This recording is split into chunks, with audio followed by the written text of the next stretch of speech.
Hello, my name is Ardiman, and today we're going to talk about intercultural exchange and anxiety. First of all, what is an intercultural exchange? Well, intercultural exchange is a way of communication between people who have different social, ethnic, and education background. For those who will work on international business or working abroad, intercultural communication will you will experience it often. Why? Because on many people who work on international say that culture will really affect on how you encode the message and how do you interpret it. For example, if a two person with the same culture talks to each other, the way that the receiver of the message will interpret the message based on his belief, his value, and also his expectation of behavior.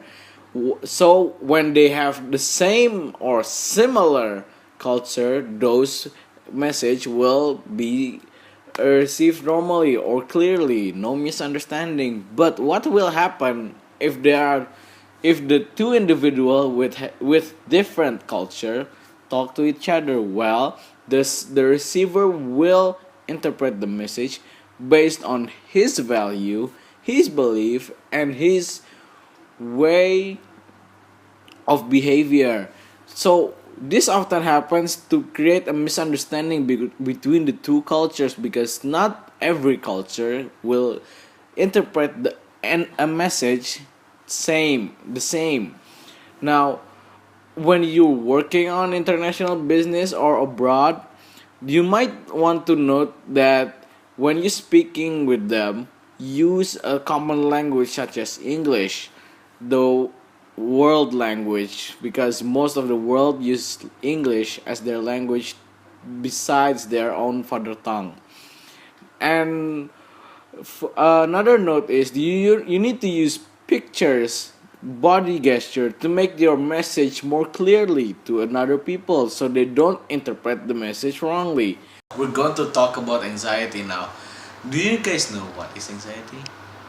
No, it's not fear, but closely related, but it's not fear. It's different from fear.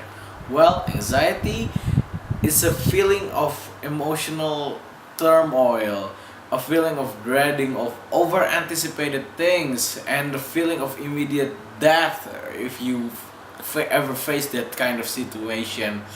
Now, anxiety, for more detail, is anxiety is a feeling of uneasiness or worried of a certain situation that you over anticipated. There's also a type of anxiety. Yeah, that's right. There's not Anxiety is not like fear, but close. And there's also a type of it. For example, there's a called test anxiety. It's commonly happen to students. Why? Because a student, when they face with an exam, they have a feeling that what will happen if I fail in this exam? Will I be alienated from my friends? Will my parents be embarrassed by me? Will the teacher be embarrassed by me for failing her exam? So this kind of feeling happens to a student often before taking a test or even after taking a test. So it's called a test exam. Well, another example of anxiety is the the social interaction one. When you're faced with a stranger, you don't know what kind of person he or she is, right? And when you want to talk to that person, you can't you can't help it but overthink what will that person judge you or think about you. What happened if he thinks you're a weirdo, or what if he thinks you're just different from him?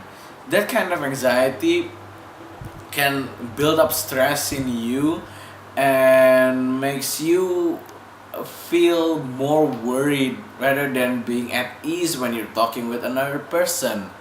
So anxiety is not something it's something common, but sometimes people not notice that it's quite a problem in you. So that's it for today. Thank you very much. I'm Ardiman. See you all later.